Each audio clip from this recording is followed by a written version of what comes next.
Assalamualaikum. Hai semua, hari ini saya nak berkongsi cara saya buat biskut tat nenas ya. Sebelum tu jom saksikan cara saya buat jam nenas dulu. Ni dia biji nenas ni. Kita sagat sampai habis ya untuk kita jadikan jam. Sebab nenas ni dia berair, kita sagat macam ni, nanti dah siap kita sagat. Kita akan tapis ya, kita buang air dia. Okay, yang ni dah siap kita sagat tadi. Sekarang kita tapiskan. Kita tapis, bukan kita ambil air dia ya, kita buang air dia, kita ambil yang atas ni. Kita ambil bahagian isi sahaja. Dah siap kita tapis. Untuk dalam kuali kita ni. Sebiji banyak itu je kita dapat. Okay, kita masukkan gula. Senduk ni sebanyak 3 senduk. Ni sedikit garam.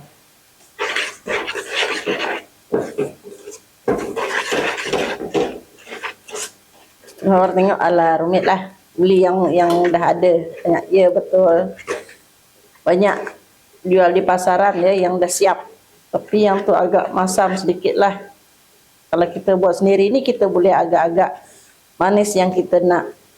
Okay, yang ni kita masak sampai dia kering.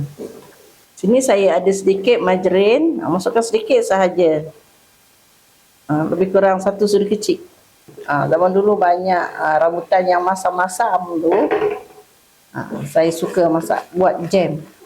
Nanti bila-bila saya nak makan lempeng ke, roti ke, makan dengan jam rambutan ataupun nenas ni, jam nenas ni. Tengok, sebiji nenas kita dapat jam banyak ini sahaja, sebab itulah jam nenas mahal. Okey, macam inilah keadaan jam nenas kita. Macam ni. Pak ni dah kering. Karena dah cukup masak.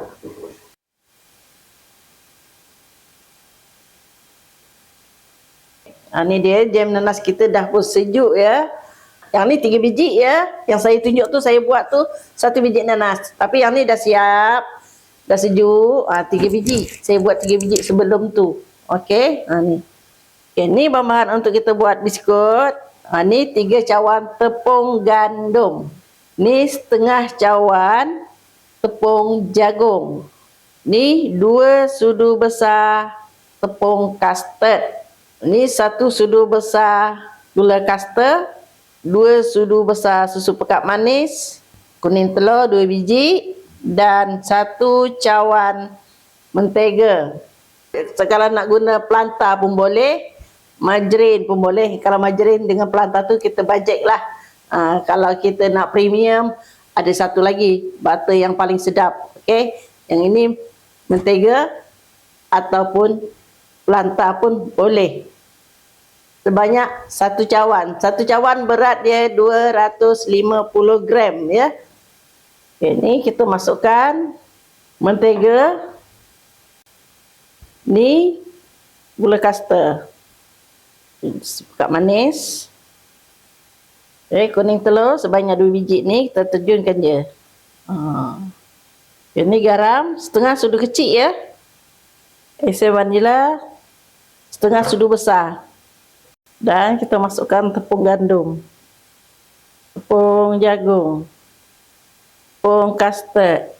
Tuangkan dia berselang-seli.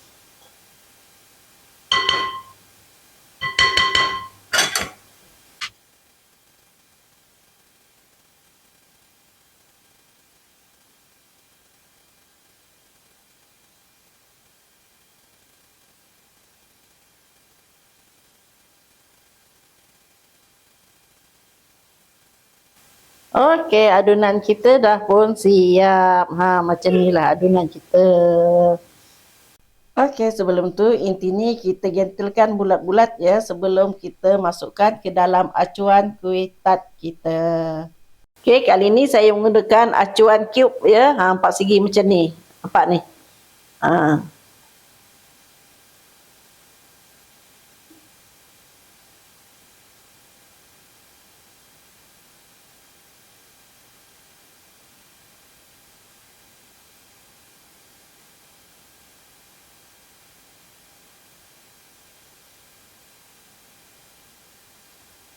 Letakkan jam.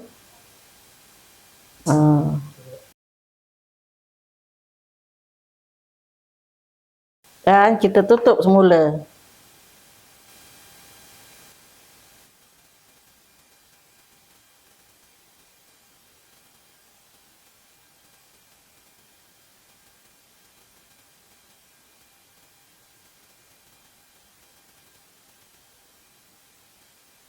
Macam main pondok-pondok lah pula.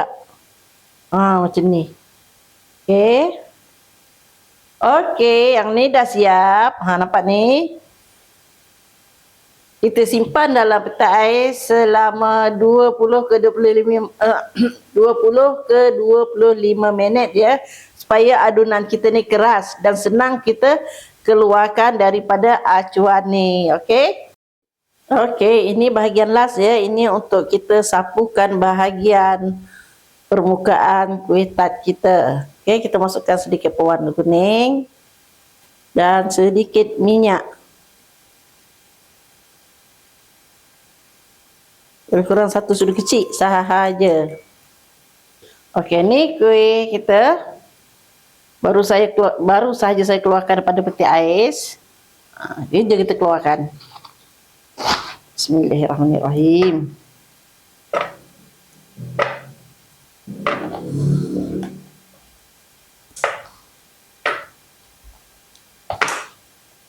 Inilah sebabnya bila kita masukkan dalam peti ais dia jadi keras. Tapi jangan bubuh dekat beku tu ya. Letak dekat chiller. Alah, nak bubuk pun payah. Sambil-sambil kita susun kuih kita macam ni, kita panaskan oven kita. Sekarang kita make upkan dia. Pergi pakai bedak.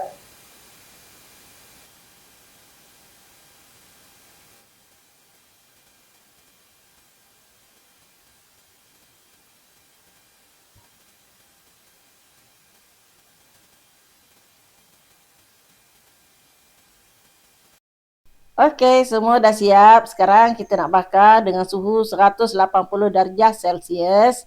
Api atas bawah selama 30 minit. Okey, dah pun masak ya kuih tart kita. Macam ni rupa dia.